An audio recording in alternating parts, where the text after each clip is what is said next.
Gamel, sommes-nous à l'orée d'une nouvelle bifurcation dans les rapports de force géopolitiques après cette annonce qui sont déjà justement, qui en sont les bénéficiaires et les perdants?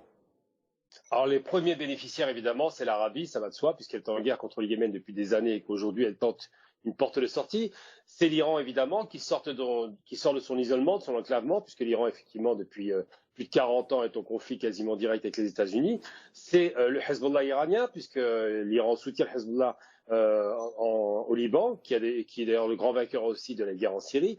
C'est évidemment le Yémen avec les Houthis qui vont sans doute peut-être sortir de cette crise qui dure depuis trop longtemps et qui bénéficie à ce soutien très soutenu de de l'Iran, excusez-moi. Mais surtout, les grands gagnants, évidemment, c'est les deux grands pays que sont l'Arabie et puis l'Iran. Pourquoi? Parce que c'est ce conflit régional qui a entraîné, dans la suite de cette rupture de relations diplomatiques entre l'Iran et l'Arabie, les Émirats arabes unis, Bahreïn, évidemment, Oui. le Koweït, tous les alliés traditionnels. Eh bien, ils ont commencé à se rapprocher aussi de l'Iran parce que ils se sont mis d'accord sur un point, c'est que la Chine, qui devient un négociateur, on vient se rendre compte de cette négociation qui a été menée longuement, mais surtout qui propose aussi sa négociation par rapport à la crise ukrainienne, la Chine donne le là. Elle explique qu'il vaut mieux la paix dans la région pour garantir les approvisionnements énergétiques de la Chine, mais surtout pour garantir un développement de la région accéléré et un retour à la paix. Et puis surtout, les grands perdants, on va en parler tout de suite, c'est bien Oui. les États-Unis, ça va de soi. C'est le bloc occidental qui ne s'attendait pas à cela, et c'est surtout Israël qui Oui. a tout de suite fait entendre sa voix en disant qu'effectivement, ce rapprochement ne leur profiterait pas, loin s'en faut. Donc l'Arabie est en rupture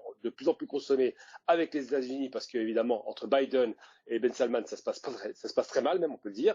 Et puis surtout, l'Arabie est en bout de course par rapport à cette guerre du Yémen. Elle a besoin d'en finir, elle a besoin d'un modus vivendi, et avec cet accord avec l'Iran, espère ramener un théâtre un petit peu plus paisible dans la région et sortir de ce bourbier dans lequel elle s'est enlisée. Merci Gamel Abina pour cet éclairage. Je rappelle que vous étiez en direct avec nous depuis Paris. Vous êtes journaliste spécialisé dans les relations internationales.